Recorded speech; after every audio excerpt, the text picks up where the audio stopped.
Hello, I would like to talk about intervals and orally recognizing intervals. So an interval is the distance between two notes, right? And one of the essential skills for musicians is to orally identify what interval it is. Now let's say first what intervals we have. So if we have a repeated note, we call it a unison.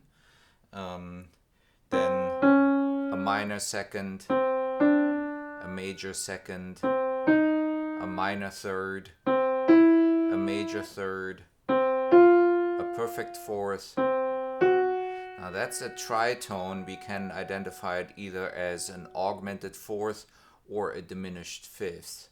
We call it tritone because it consists of three whole steps. Then perfect fifth, minor sixth, major sixth, minor seventh, major seventh, and perfect octave. Of course, there are intervals larger than an octave. We will discuss those another day. So how can we orally identify them? There are several approaches to that, and it's best to use them all. One is by size. So we can distinguish small intervals up to the major third. So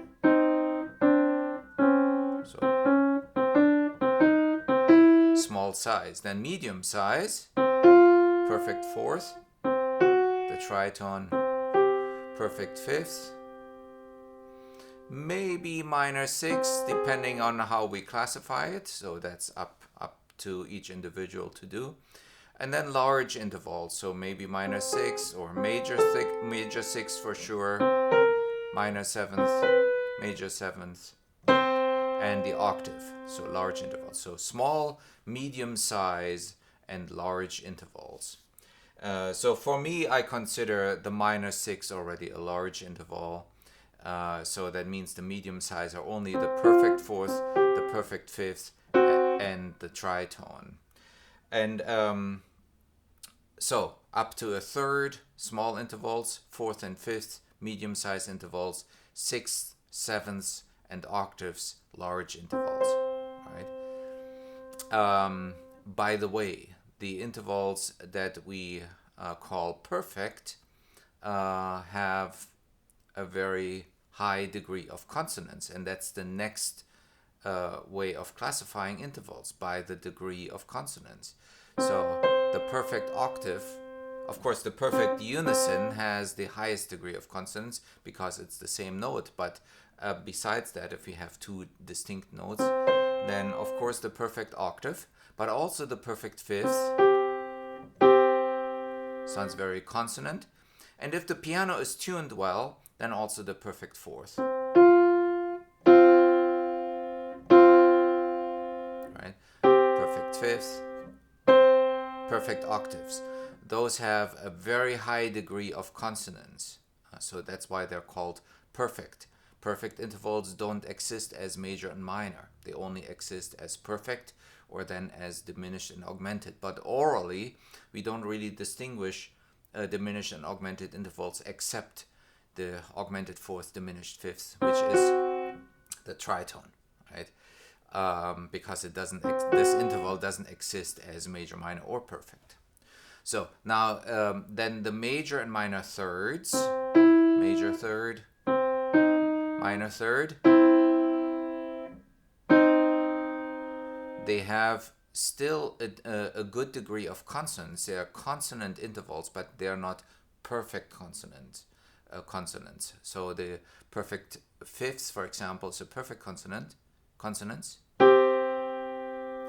and major fifths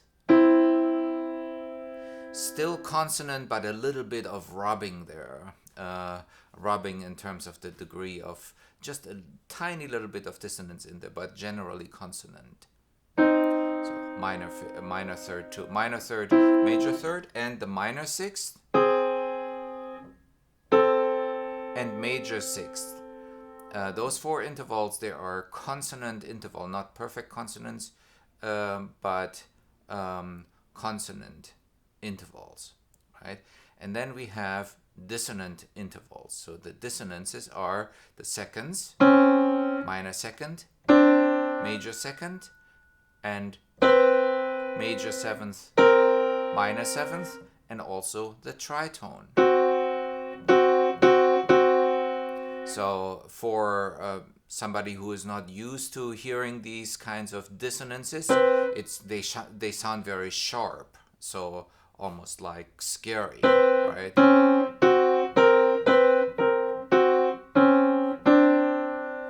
Right. So again, perfect consonances, perfect fourth, perfect fifth, and octave.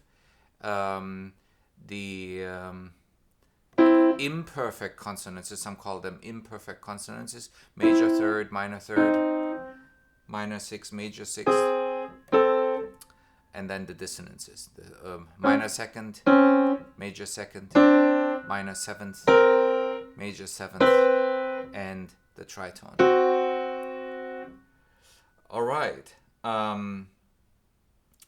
So now, of course, there is another way that helps us identifying the intervals, and that is by using musical structures that we already know. For example, everybody knows a major scale. So from the first note of the scale to the second note of the scale is a major second. So if we ever hear, and we can in either vocalized or in our head we can sing a scale, no, no, no, no. It's a little bit high for me. So if that's the beginning of a scale, of a major scale or minor scale, then it's a major second, right? Now, of course, we can use triads, for example. So we can use triads to identify intervals. So if we know a major triad, we know the bottom third of a major triad is a major third. So the top one is a minor third, but let's say it's easier for us to sing a major triad ascending. No, no, no, no, no. That is a major third. Now if we hear a minor third and we can sing a minor triad, no, no, no, no, no, then this bottom third is a minor third. So there we already have major second, minor third, major third to identify. We can also identify the perfect fifth with a triad, because it's the outer two notes of a root position triad that creates this perfect fifth. So if we hear this and we can sing a major triad or minor triad for that matter into it, like no, no, no, no, no, then no, no is a perfect fifth.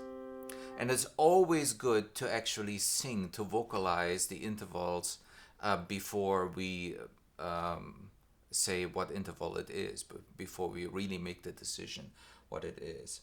Then there are other ways. There are songs, beginnings of songs. For example, Here Comes the Bride, the wedding song, the wedding march. So if we hear this interval and we can sing Here Comes the Bride with it, then it is a perfect fourth, because that's the interval it starts on. So this you may know from NBC, if you have ever heard NBC. NB is a major sixth, so then we could use that. There might be other songs, but it really depends on you of what songs you know, other songs with other intervals or same intervals. It is a little bit more difficult identifying descending intervals. So for example, this is a perfect fourth down, but of course we can't use the wedding march unless we switch it around. But that switching it around in our head is a little bit more difficult. So for beginner students, beginner oral skills students, that is relatively difficult to do. So, but to recap, we can identify intervals by its size, small, medium, large, by the degree of consonance or dissonance, and we may get help with songs or other musical structures like triads and scales. And speaking of scales, it is always good to know which intervals between the first scale degree, that means the first note of a scale, and all other notes are what interval. So in a major scale, we have a major second, then from the first note to the third note, a major third, then a perfect fourth, a perfect fifth, a major sixth, a major seventh, and a perfect octave. Now, if we turn this around, we have a descending major scale. Then it starts on a minor second, a half step, then a minor third, perfect fourth, perfect fifth, a minor sixth, then minor seventh, and perfect octave. Okay. Now we can do the same with minor scales. So we need to know which scales. There are three forms of scales. So the natural minor scale has major second, minor third, perfect fourth, perfect fifth, minor sixth, minor seventh, perfect octave. If we turn this around, so for descending intervals, a descending natural minor scale has a major second, a major third, a perfect fourth, a perfect fifth, a major sixth, a minor seventh, and a perfect octave. So we don't really have to consider harmonic or melodic minor scales for this because those intervals are already covered with the major scale. Anyways, it takes a long time to actually practice orally identifying intervals. But let's say we hear one, we can first say, is it a small, medium size, or large interval? Okay, it is small. What's the degree of consonance? It is consonant but not perfect, so imperfect consonants. Can we sing something? No, no, no. I can sing an ascending major triad, so it must be a major third, right?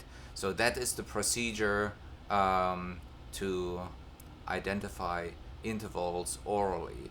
There are many websites or programs where one can actually practice, or even apps where you can practice orally identifying intervals. Have fun practicing.